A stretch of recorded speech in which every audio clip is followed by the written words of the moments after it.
So once again, good morning to all the students of Pride Area Sector School of Class 10 and all the students worldwide. I would just like to say you that please stay at home, stay safe. The pandemic is still not over. So we will be moving forward. So in the last class, we have seen that we have been going through the topic, or we have been going through the lesson, the two stories about flying. So we have read almost half of the chapter. We have done it. So we will be now moving to the next part of the chapter. So let's start from here.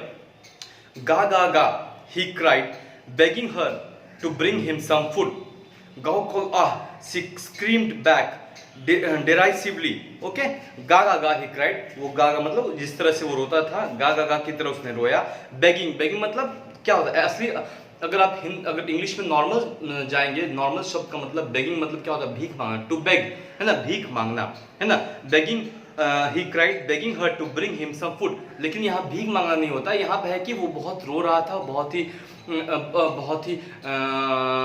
हताहत था, बहुत ही रो रहा था. और वो उससे ये दुआ मतलब ये समझ लीजिए कि दुआ की भीख मांग रहा था कि प्लीज आप मेरे लिए कुछ खाना लेके आओ. Gao called ah, he screamed back derisively. Derisively means in a desperate manner. Derisively, okay?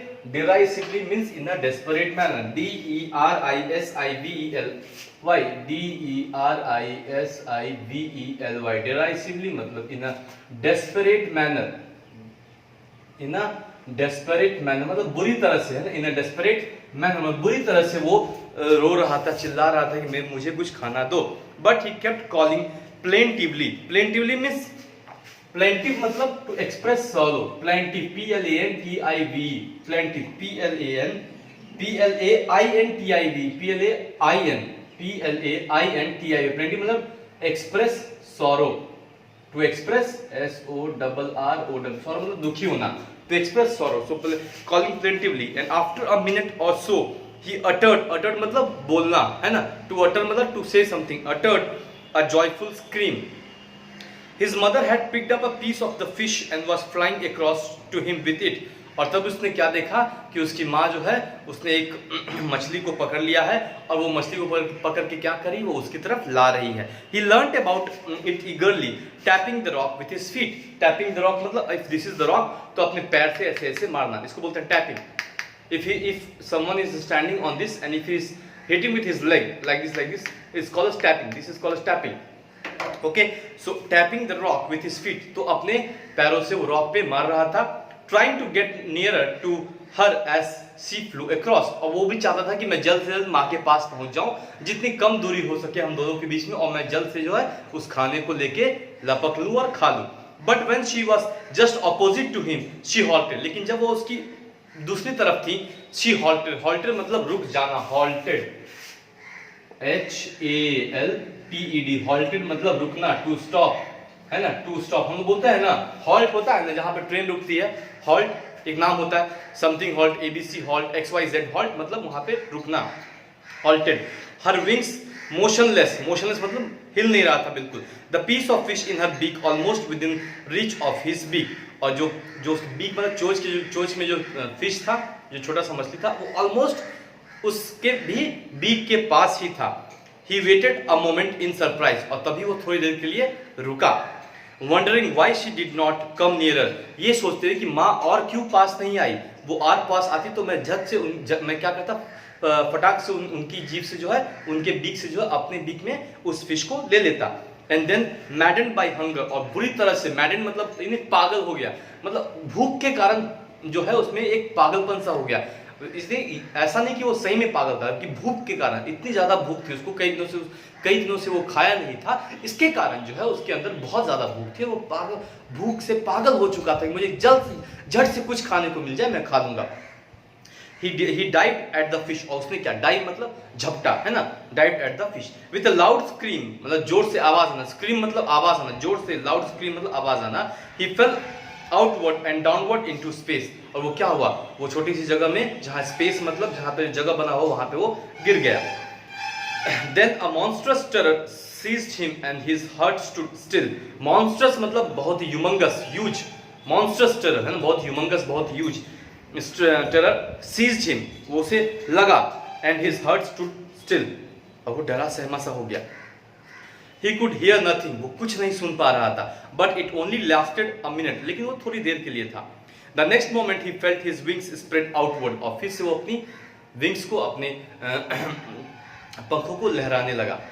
The wing rushed against his breast feather, then under his stomach and again under his wings, मतलब ऐसे ऊपर आगे पीछे करते हैं, निकालते हैं, अंदर डालते हैं विंग्स को, है ना, जब पक्षी उड़ना चाहते हैं तो विंग्स निकालते हैं, फिर जब अंदर करते हैं फिर बाहर, तो इस तरह से वो करने लगा। He could feel the tip of his wing cutting through the air, मतलब जो उसका बाहरी सतह है उसके पंख का, वो महसूस कर सकता था कि वो हवा को काट रहा है ना। He was not falling headlong now, he was soaring gradually, soaring मतलब S-O-A-R-I-N-G, soaring S-O-A-R-I-N-G, S-O-A-R-I-N-G, soaring मतलब flying, it's an activity of flying, it's an activity of flying, मतलब उड़ने का एक तरीका है, एक्टिविटी ऑफ फ्लाइंग। तो वो ऊपर नीचे, flying, soaring gradually upward and downward, ऊपर नीचे ऐसे ऐसे करके उड़ रहा था। He was soaring gradually upward and downward, he was no longer afraid, और वो अब डरा हुआ नहीं था। He just felt a bit dizzy, है ना, डिजी मतलब D-I-Z-Z-Y, dizzy. He just felt a little bit dizzy मतलब एम्प्टी हेडेड, MTHEAD, है ना। पहली बार आप कुछ कर रहे हैं ना, तो आपको ऐसा लगेगा कि थोड़ी देर के लिए आपका दिमाग जो है वो काम करना बंद कर देगा, मतलब क्या हो रहा है, कुछ मिनट, कुछ क्षण भर के लिए, कुछ मिनटों के लिए ऐसा लगेगा क्या हो रहा है, तो उसे भी ऐसा लगा कुछ मिनटों के लिए कि क्या हो रहा है, लेकिन फिर उसे एहसास हुआ कि उसने उड़ना सीख लिया है। Then he flapped his wings once and he soared upward, गा गा गा, और फिर वो जोर जोर से बोलने लगा, चिल्लाने लगा। His mother soared past him, her wings making a loud noise, उसकी माँ भी उसके पास से फिर गुजरी। He answered her with another scream, और फिर वो अपनी माँ को उसने जवाब दिया, चिल्ला के जो है अपनी आवाज में उसने माँ को हंसी से जवाब दिया, ये कहने के लिए कि माँ देखो मैंने उड़ना सीख लिया है, अब मैं उड़ने से कतई नहीं डरता हूँ। Then his father flew over him screaming, और फिर उसके ऊपर उसके पिताजी भी उड़ने लगे, है ना। He saw his 2 brothers and his sisters flying around him, और तभी उसने अपने दोनों भाई और बहनों को भी अपनी तरफ उड़ते हुए देखा। Curveting and banking and soaring and diving, मतलब ऊपर नीचे, बैंकिंग, डाइविंग, बैंक एंगल। आप जब जो सिविल एविएशन में होते हैं, जो एविएशन में काम, जो हवाई जहाज उड़ाते हैं, तो पायलट के पास अगर उनकी प्लेन डाइव करने लगती है, मतलब अगर उनकी प्लेन उड़ रही है, एक सर्टेन हाइट पर उनकी प्लेन उड़ रही है, और सब कुछ मान लीजिए 34,000 फीट पे प्लेन उड़ रही है, और उसके बाद प्लेन अचानक से गिरना शुरू हो जाए, तो इसको बोलते हैं बैंक एंगल, बैंक एंगल, है ना, इसको बोलते हैं बैंक एंगल। मतलब प्लेन जो है अचानक से गिरना शुरू हो गई है, प्लेन को जो है ये हाइट मेंटेन करना था, altitude to be maintained was 34,000 feet, 34,000 feet, but what happened, suddenly the plane started tipping down, falling down, so this तो उसमें क्या होता है कि the pilot gets a message, है ना, from the message board saying that bank angle, it means that plane जो है गिर रहा है, उससे क्या, आप उसे ऊपर लीजिए, उसे उठाइए, है ना, the nose of the plane is diving downward, bank angle, okay. Then he completely forgot, so he was with his 2 brothers and his sister flying around him, curvating and banking and soaring and diving, मतलब उड़ रहे थे अलग अलग तरह से, वो अपने हवा में जो है अलग अलग तरह का जो है, अलग अलग तरह से जो उड़ने का प्रक्रिया है वो उसे कर रहे थे। Then he completely forgot that he had not always been able to fly, है ना। तो वो उस समय बिल्कुल भूल गया कि वो कभी बिल्कुल ही नहीं उड़ पा रहा था। And commended himself to dive and soar and curve, और उसने भी सोचा जब मेरे भाई लोग कर रहे हैं, मेरी बहन कर रही है, तो मैं भी थोड़ा डाइविंग वाइविंग करके देखता हूँ। कर्व, श्रिंकली मतलब sharp cry,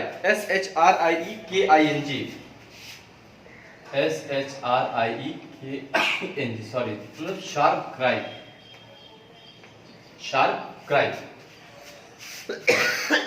sorry for it. He was near the sea now, अब वो समुद्र के पास था। Flying straight over it, सीधा उस समुद्र के ऊपर उड़ रहा था। Facing straight out over the ocean, है ना, सीधा उसके सामने बहुत ही बड़ा गहरा समुद्र था। He saw a vast green sea beneath him, और वो जो समुद्र है उसे हरा रंग का दिख रहा था, जो बिल्कुल ही उसके नीचे था। Beneath मतलब नीचे होता है, BENEATH, beneath मतलब डाउन, सीधा नीचे, BENEATH, beneath मतलब सीधा डाउन, है ना, वे डाउन मतलब बहुत ही नीचे था, beneath him। with little ridges moving over it, and he turned his beak sideways and cawed amusedly. और उसने अपने बीक को जो है थोड़ा हिलाया sideways and cawed amusedly, है ना, और उसने फिर आवाज किया. His parents and his brothers and sisters had landed on this green flooring ahead of him, है, लेकिन उसके माता पिता भाई बहन जो है सब लोग लैंडेड मतलब उतर चुके थे. कहाँ पे? ग्रीन फ्लोरिंग, हरे रंग का एक सतह था जहाँ पे वो लोग उतर चुके थे. They were beckoning to him, है ना, वो उसको बोल रहे थे, वहां से अपनी आवाज निकाल रहे थे. Calling shrilly, उससे sharp cry मतलब उसने अपने जोर जोर से अपनी आवाज में उससे बुला रहे थे. They were beckoning to him, calling shrilly. He dropped his leg to stand on the green sea. तभी उसने क्या किया, जैसे कि प्लेन उड़ती है, जब प्लेन आप देखेंगे हवाई जहाज जब प्लेन उड़ती है तो क्या होता है, उसके नीचे आगे में एक पहिया और पीछे में दो पहिया लगाता है. जब वो लैंड करने जाती है तो क्या होता है, ये पहिया जब वो हवा में चली जाती है तो ये पहिए उसके अंदर घुस जाते हैं, ये पहिए प्लेन के अंदर घुस जाते हैं. लेकिन जब वो लैंड करने जाती है तो क्या करते हैं, पायलट्स जो है क्या करते हैं, लैंडिंग गियर्स को ऑन करते हैं. I am trying to relate the word with that of an aeroplane, because when scientists got the idea of making the aeroplane, they related the aeroplane with the bird, है ना. उन लोगों ने उसमें aeroplane को जो बर्ड से relate किया था. अगर इस तरह से हम बर्ड्स उड़ते हैं तो क्या हवाई जहाज में भी हमें कुछ इस तरह का यंत्र चाहिए जो इसको उड़ा सके, उस तरह की उसकी एरोडायनेमिक स्ट्रक्चर होनी चाहिए, है ना. तो उसमें क्या होता है, लैंडिंग गियर्स होता है. Landing gears is nothing but जो पहिए लगे रहते हैं, एक आगे में प्लेन के और दो पीछे में प्लेन के, उसे हम लैंडिंग गियर्स कहते हैं, है ना. तो जब ट्रेन हवा में चली जाती है तो लैंडिंग गियर्स क्या होता है, पायलट के पास एक लीवर होता है जिसे वो पुल कर देते हैं. तो लैंडिंग गियर्स क्या होता है, जब पायलट वो लीवर को पुल कर देते हैं तो लैंडिंग गियर्स हवाई जहाज के अंदर घुस जाती है. फिर जब वो वापस उसे लीवर को वापस पुल करते हैं तो क्या होता है, अप एंड डाउन लीवर होता है. तो जब उसको अप करते हैं तो लैंडिंग गियर्स अंदर घुस जाते हैं. फिर जब लीवर को डाउन करते हैं तो ये लैंडिंग गियर्स हवाई जहाज से निकल के बाहर आ जाती है ताकि लैंडिंग के लिए उसे चालू किया जा सके. उसी तरह से जब ये उड़ते हैं पक्षी तो अपने पैरों को जो है अंदर ऐसे घुसा लेते हैं और फिर जब वो उतरना चाहते हैं तो अपने पैरों को नीचे रखते हैं. तो वही उसने किया. He dropped his leg to stand on the green sea. His legs sank into it. और तब उसका पैर क्या उसमें डूबने लगा. sank है ना, डूबना. He screamed with fright. उसने वो डर के मारे चिल्लाया. fright मतलब डर जाना, FRIGHT, fright. He got frightened, डर गया. He screamed, चिल्लाने लगा. He screamed with fright and attempt मतलब कोशिश करना, and attempted to rise again flapping his legs. और फिर से वो उड़ने का उसने उड़ना चालू उसने सोचा कि मैं फिर से उड़ के फिर से कोशिश करता हूँ. सेम वही चीज हवाई जहाज में भी होता है. अगर ये रनवे है, सपोज 2500 मीटर का रनवे है, ऑलमोस्ट 2.5 किलोमीटर का रनवे है, तो एक बोइंग 737 विमान है, एक बड़ा सा जहाज है बोइंग 737 ड्रीम लाइनर या फिर बहुत बड़े बड़े जहाज जो होते हैं, उनको अगर उतरना है तो क्या होता है कि उनके एक प्रिस्क्राइब्ड रनवे होता है कि इसकी जो बाहर है उनको टच डाउन नहीं करना है. क्योंकि अगर वो इसके बाहर टच डाउन करेंगे, सपोज ये डिस्टेंस तो आपका 500 मीटर है, तो सपोज ये 500 मीटर के बाहर टच डाउन करेंगे तो क्या है, बहुत ज्यादा चांसेस होती है कि ये ओवरशूट कर जाए रनवे को. क्या चांसेस होती है कि रनवे को जो है ओवरशूट कर जाए. अगर ये आपका रनवे है, रनवे, तो बहुत चांसेस होती हैं कि रनवे को जो है ओवरशूट कर जाए, मतलब ये रनवे से बाहर निकल जाए और दुर्घटनाग्रस्त हो जाए. जो अभी कुछ दिन पहले हादसा हुआ कोझिकोड में यही हादसा हुआ कि एयर इंडिया का विमान जो है, जो वंदे भारत के मिशन से आ रहा था, वो क्या हुआ, it overshoot the runway. It skid on the runway and it overshoot the runway. वो क्या हुआ, रनवे को ओवरशूट कर गया. लेकिन पायलट की इतनी प्रेजेंस ऑफ माइंड थी कि उसने इंजन्स पहले ही ऑफ कर रखे थे. इसके कारण क्या हुआ कि प्लेन में गिरने के बाद आग नहीं लगी. जबकि यही हादसा बेंगलुरु में हुआ था 2010 में. यही हादसा कर्नाटक के बेंगलुरु में हुआ था. वहां पे भी प्लेन जो है और रनवे को ओवरशूट कर गया था. और वहां पे क्या हुआ था, मतलब जहां उसे टच डाउन करना चाहिए ग्राउंड पे, जब प्लेन को जिस जगह पे टच डाउन करना चाहिए ग्राउंड पे, वहां पर प्लेन ने टच डाउन नहीं किया था और वो कुछ ज्यादा आगे बढ़ के वो लगभग हाफ ऑफ द रनवे पे उसने वो प्लेन लैंड किया था. उसके बाद उसने क्या हुआ, वो ओवरशूट कर गया रनवे को. और रनवे ओवरशूट करने के बाद वो क्या हुआ, ऊपर खाई में वो जाके खाई में गिर गया. क्योंकि ये दोनों जगह की जो एयरपोर्टें हैं, ये टेबल टॉप बोलते हैं, इसे टेबल टॉप एयरपोर्ट बोलते हैं. टेबल टॉप मतलब कि ये ऐसे है, इस तरह का एयरपोर्ट है और नीचे खाई है. ये इस तरह का एयरपोर्ट है और नीचे बहुत खाई है. मतलब हवाई जहाज को इतना ही जगह है आपको लैंड करने के लिए. सिर्फ इतना जगह है हवाई जहाज को, इतना जगह है लैंड करने के लिए. इसके अंदर ही हवाई जहाज को जो है लैंड करना है ना. तो अगर आप ओवरशूट कर लेंगे, आप मान लीजिए अगर आप इस एंगल से आ रहे हैं, बेसिकली 30 डिग्री पे उसको लैंड करना होता है एक प्लेन को. बेसिकली आप इस डिग्री से आ रहे हैं तो आप बेसिकली आप मैक्सिमम यहाँ पर टच डाउन करेंगे और आप आते आते आते आते यहाँ पे रुक जाएंगे। लेकिन अगर आप यहाँ से आ रहे हैं और आपने यहाँ तक आ गए हैं और फिर आप यहाँ से जाएंगे तो क्या होगा, बेसिकली आप क्या होगा, फिर आप रनवे ओवरशूट करेंगे। तो यही हुआ।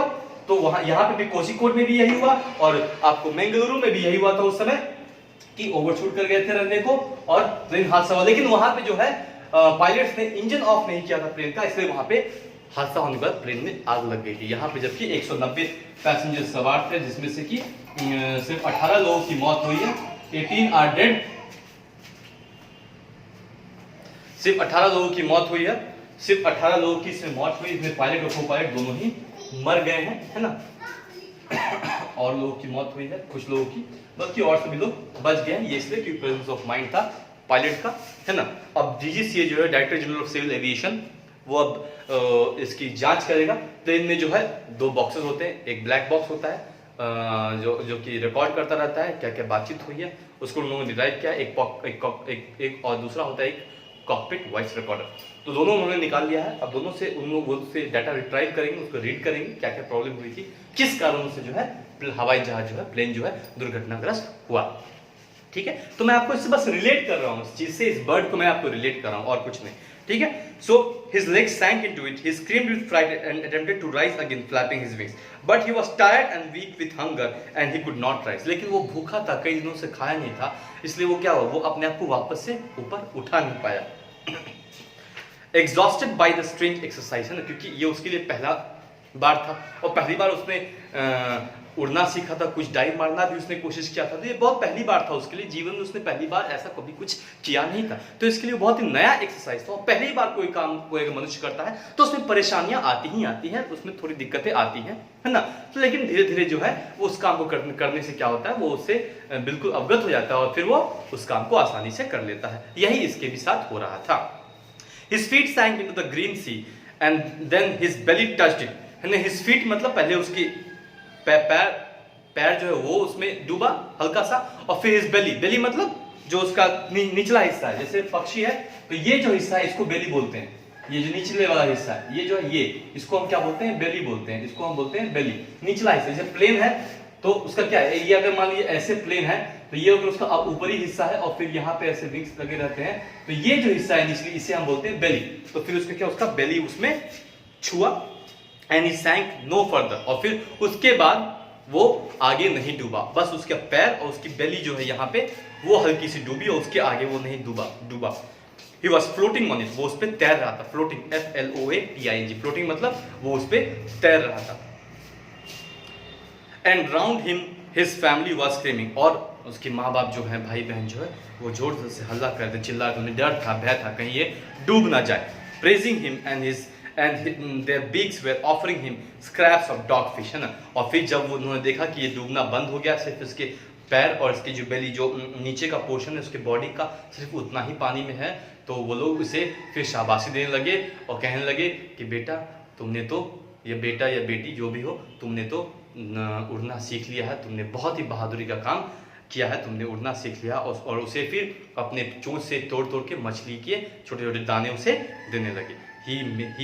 and this was the way he had made his first flight, और इस तरह से उसने जो है उड़ना सीखा। इसलिए बोलते हैं दी फर्स्ट फ्लाइट, क्योंकि इस तरह से जो है इस बच्चे ने उड़ना सीखा है। हर दुनिया में हर किसी को पहली बार कुछ ना कुछ काम करना पड़ता है। फॉर एग्जांपल मैं बता दूं, अभी जो ऑनलाइन क्लासेस हो रही हैं तो लोग कहते हैं सर समझवे में नहीं आबै छै, केना करै छै, केना जाइ छै।